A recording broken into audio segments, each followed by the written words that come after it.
Hey guys, it's JonTaun for Total Brohammer, and today I'll be bringing you round 5 of Shetland Apache's King's Cup tournament. So today I will be facing off against IronGeneral as the vampire counts. So let's go over army compositions. This is a build I actually got from Turin. He was helping me with this setup against the vampire counts, and let's see how it does. So I've got 2 Dark Riders with repeated crossbows, Vanguard deployed up here, and 1 Dark Rider with shields, and I have these guys to beat off hounds. I've got Malekith on a black dragon, and a black dragon, so 2 dragons. 3 Blackguard and Nagarond, 1 Blackheart Corsairs, and 1 Witch Elf. For my opponent, he's got 3 Direwolves, 1, 2, 3, 4 Crypt Ghouls, the Sternsman, Graveguard with great weapons, more Graveguard with great weapons, Graveguard. He's also got a Mortis engine and the Red Duke up in the air along with some felled bats. Alright, let's kick it off, guys. So this is going to start out immediately. Immediately I'm going to see this and pull all my guys back. Get my dragons in here to hopefully do some damage. Going to turn my Dark Riders around to do some damage as well. As you can see, they do good damage on these guys. So for the most part I get off scot-free here. And I do some good, about half health damage to these guys. So overall the engagement goes my way. So he's just going to start advancing over here, and I'm going to keep my army put for the most part, because I have the skirmish advantage here. And I'm just going to do as much damage as I can before he gets to me. So I'm going to bring these guys over to the right side here, and I have Malekith and my black dragon just screening wherever anything might want to attack me. So he's going to use an invocation of the heck on these direwolves. And I'm just going to get some pot shots off at these direwolves as they try to get around. But as you can see, with this army, I don't really have any weak spots. My only weak spots are the Dark Riders with the repeated crossbows, but they are very mobile. And I do have plenty of protection for him. So I see him moving his hounds around the side here. I'm going to have my Blackheart Corsairs ready to deal with that. Also bring in my Dark Riders with repeated crossbows behind my lines. He's going to engage the Malice right here, and he is just very slowly advancing. I don't know, he must have had a misclick or something, because half of his army stopped moving. It's unfortunate for him. So I see these guys are pretty caught out, so I'm going to go see if I can take care of them real quick with these Dark Riders with shields. He's got some bats coming in, and he's going to go straight after my Dark Riders with repeated crossbows. I think he probably should have waited until his army engaged, then it would have been a lot more useful. I got Malekith over here just screening out the Red Duke, and I got all these guys over here just doing a ton of damage to these guys, trying to get these guys out the field while they're all split up. So these bats aren't doing too much damage, and they are rampaged. What I really need to do now is pull these Dark Riders with repeated crossbows out. He is getting some hounds around my rear, though. He's got hounds just all over the place. He did a really good job at picking apart my formation, but now he tried to get his Red Duke in here, so I got the double dragons on him. Here comes the wolves. I'm going to get my Witch Elves on them and pull my Dark Riders with shields on them. I'm going to put my Dark Riders with crossbows and just going to pull them out and have them. I think I'm going to have them chase the Red Duke over here. So any moment now, I realize there's no reason to have 2 guys chasing the Red Duke, so I'm going to pull off of him and start using some Dragon Breaths. Because that's the only way. He outnumbers me so heavily in the infantry fight that I'm going to need to use Dragon Breaths to win it. So I'm going to have my Dark Riders with repeated crossbows, just go worry about the Red Duke. And I'm going to start lining up for some Dragon Breaths here. And let's see what we can do here. Oh, that was a good one. That was a good one. We got another one going down here. That one's not as good, but still did some damage. So I just still have these Dark Riders with shields just fending off all these direwolves. They're doing a pretty good job of that. Gonna have Malekith and the Dark Riders with repeated crossbows go after this Mortis engine. And you can see, in the span of a few seconds, it's almost down to half health. I'm going to send my dragon in here, and that's going to cause these guys to break. Exactly what I wanted. And the Red Duke over here is also taking a lot of damage. So he summoned some Skeleton Warriors. I'm just going to pull out here and try to get around the side. I do lose my micro on this Blackguard and Nagarond, which is unfortunate. Dropping a Gaze of Malice over here. And just have this. I'm going to have my dragon just go zone out this guy. So my Dark Riders with repeated crossbows and Dark Riders with shields do get terrified at all. See another opportunity for a good Dragon Breath, so I'm going to drop one right here, doing a ton of damage. He does drop a nice invocation of heck in that big blob there. It's a really good one. And I'm just going to bring these Dark Riders with repeated crossbows back here to where they can shoot Malekith and not have to worry about any hounds or anything. And I think at this point I have gotten rid of all his harass in the form of hounds and fellbats. So I'm gonna have this dragon keep on zoning out the old Red Duke over here, and I'm gonna have Malekith drop a Soul Stealer right here, which will do a lot of good damage over here, and I'm gonna have him come down on this Mortis engine. So my Blackheart Crusaders are finishing off these crit rolls over here, and he does have these guys chasing these Dark Riders off, and the fear does terrify them off. So these Dark Riders also get feared off, but I do have these guys coming in, so I'm gonna start getting some more shots on him. As you can see, both our armies are in tatters, but I still have a pretty healthy Witch Elf and a pretty healthy Black Iron Nigron, and his whole army is just being destroyed. Not to mention I have 2 full health dragons left. So I'm just going to have these Dark Riders for Peter Crossroads keep on going after him, and I'm going to have my dragons come in and try to finish off this Mortis engine here. So he's going to come in and try to save his Mortis engine, or rather just fly over. But at this point, I think I have it. His whole army is starting to crumble. And I'm going to come down here and finish off this Mortis engine, and he will concede. So that's going to be 1 for me. Alright. So, Witch Elves did fantastic. Did a good job at holding up those, the Hounds and the Fellbats. Dark Riders got a lot of good damage on the Red Duke, as well as that Mortis engine. And the Dark Riders with shields were invaluable. They were just going around destroying wolves left and right. The dragons did amazing. Blackguard and Nagaron did great.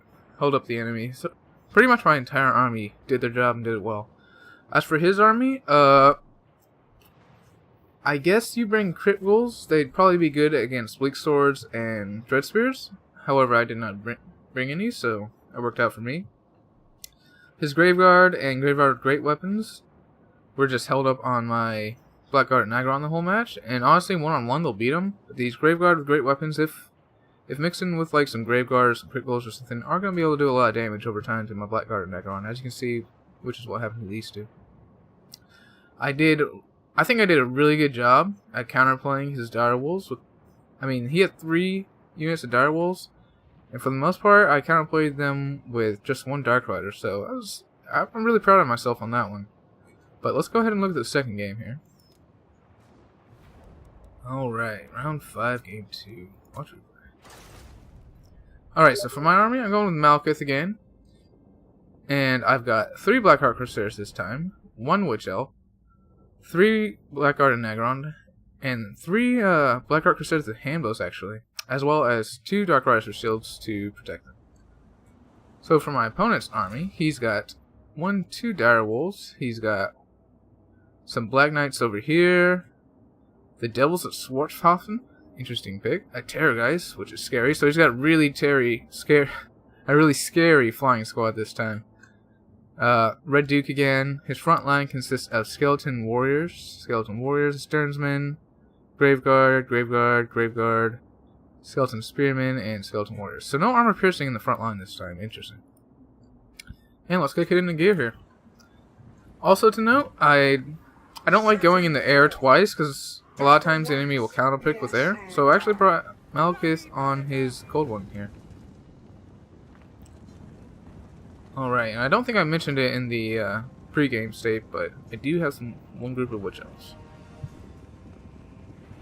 So, thankfully, he's got his armor piercing, his armored units in the middle. My Blackheart Crusaders will be able to absolutely wreck Skeleton Spearmen and Skeleton Warriors. So I'm not worried about those guys at all. And, these Blackguard and Nagaron will beat his Graveguard over the course of a long battle. So my plan here is just volume of fire. I got 3 Blackheart Crusaders. They don't suck in melee, so if hounds do get on them, they won't be useless against them. But they don't have armor piercing, but there are a lot of them, and like I said, they don't suck in melee, so they're a pretty versatile unit. So he's gonna summon some Skeleton Warriors on me, and I'm just gonna pull out here. I'm gonna send these Witch Elves after them, just so that they cannot path after my Blackheart Crusaders with handbows. I'm gonna have these guys in a group and just keep on following the old Red Duke here. And look how much damage I've gotten on him already, just with the large volume of fire here. So gonna have these witch elves on here. I got Malekith just kind of sitting around here. I'm gonna have him go help out with these dire wolves. These dire wolves are gonna get a rear charge on these Blackheart Crusaders, but they won't do too much, as the Blackheart Crusaders do have 80 armor. So he's gonna send his devils a Schwarzhafen after my Blackheart Crusaders and some zombies, and he's doing a really good job at mucking them up. But the thing is, Blackheart Crusaders with handbows can fire and move at the same time, and have decent melee stats, as I've mentioned several times. So they're not gonna get wrecked here. So I'm gonna drop a Soul Skiller over here to help out this side of the battlefield, hoping to get these dire wolves off the field. Doing some rear charges with these Darker Riders with shields, and more importantly, it's distracting his Black Knight. So I'm just gonna pull these guys away and try to get them to overchase. So he's dropping a Dragon Breath right here. It does really good against my Blackguard and Nagaron. Thankfully, they weren't too bunched up. Could have been a lot worse. As you see, my Blackguard and Nagaron are winning the front line, and my Blackheart Crusaders have won the line on their side. And these guys, despite being outnumbered 3-1, they're gonna come out on top, I think. As you can see, my Blackheart Crusaders, despite all the harass, the hounds, the zombies, the skeleton warriors, and the devils of Schwarzhausen, are in really good health, honestly. Now I'm just gonna have him keep on going around and keep on focusing down the Red Duke. Over here, he lands his Terrorgeist, and I try to get my Witch Elves and Malekith over here on him, but he does get away. So I'm going to send these Blackheart Crusaders on these zombies just to finish them off. And I'm just going to try to collapse this center pocket. So he's coming over here to mess up these Blackheart Crusaders, and I'm moving my Blackheart Crusaders and handles right over there to just keep on pressuring him. And you see he has healed some, summoning in some more zombies, but that shouldn't be too much of a problem. We're just going to path around him. I see the Terrorgeist is coming in here, and the Terrorgeist has less armor than the Dragon, I think. Oh no, he actually has more. I'm going to start focusing him since he's near me. I'm going to go ahead and send these guys into the rear of these guys just to try to go ahead and break them. And at this point, what has he got left? So I was able to get his Black Knights to overchase, and they're way over there. He lost micro on these zombies as well. He's going to heal up his Terrorgeist here, but I'm going to have my Blackheart Crusaders with handbows, which all have about 1/3 of their ammo left, to keep on shooting at this Terrorgeist. At this point, I don't think he has enough to beat me, especially since Malekith is at full health. So I'm going to send these Witch Elves over here to hopefully muck up these guys, but once I see that he lands his Terrorgeist, I'm going to send them and Malekith right on him. I need to pin him to the ground and take him out. I'm going to pull back my Blackheart Crusaders again, and at this point, there's nothing really for the rest of my infantry to do. I think in a moment I will try to get him over here, or I either do that or I spread them out because I don't want a Dragon Breath to do all too much. So right here I'm just going to try to finish off this Terrorgeist. I see that he's got the Red Duke coming in, so I'm going to retarget to him, and I'm going to get all my infantry to go after these Black Knights. And I don't know why, but he didn't send his Black Knights after these Blackheart Crusaders with handbows, which would have been a really good pick there. So as you can see, with each volley we're doing a ton of damage to the Red Duke, and now his army just starts to crumble. So Blackheart Crusaders and handbows, yeah, I should have used them in that Beastman matchup. I really like them. They're you don't see them too often, but they're a very useful unit because they can fire and move at the same time. And like I said, let's see what their melee stats are. Let's go ahead and pause it here. So they got 33 melee attack and 25 melee defense. What? So I don't think Murderous Prowess, is it procced? I think it might be. But in any case, they're not great. They can defend themselves from like zombies and things like that. And they also, the main thing why they're pretty good is that they got 80 armor, which is, so basically they're like 3 company militia that can move while firing and have 80 armor, and as well as murderous prowess. So yeah, I love them. They are fantastic. So let's go ahead and speed up here as this Terrorgeist ends, and the game does end there. He concedes. Alright, so that's 2-0, and I have won round 5. So let's go to the breakdown here. Malekith, he didn't get many kills, but he got on that Terrorgeist and provided good magic support. As you can see, our Blackheart Crusaders absolutely destroyed all his low tier infantry, these skeleton warriors and skeleton spearmen. The Blackguard and Nagaron absolutely destroyed all his Graveguard. I'm surprised he didn't bring any armor piercing. I think that would have been a much better choice. His Black Knights took out one of my Dark Riders with shields here, but basically got them off the field because He lost micro on them, and they just ran away. His hounds weren't able to do much because the Black Arc Crusaders can defend themselves, and the Dark Rider's shield as well as Malekith. And yeah, my army just pretty much outclassed his in every respect. I think Vampire Counts can definitely beat the Dark Elves, but he just brought the wrong army for him. Despite that, good game to my opponent, IronGeneral, and that's going to be all for this one, guys. This is JonTaun for Total Brohammer signing out.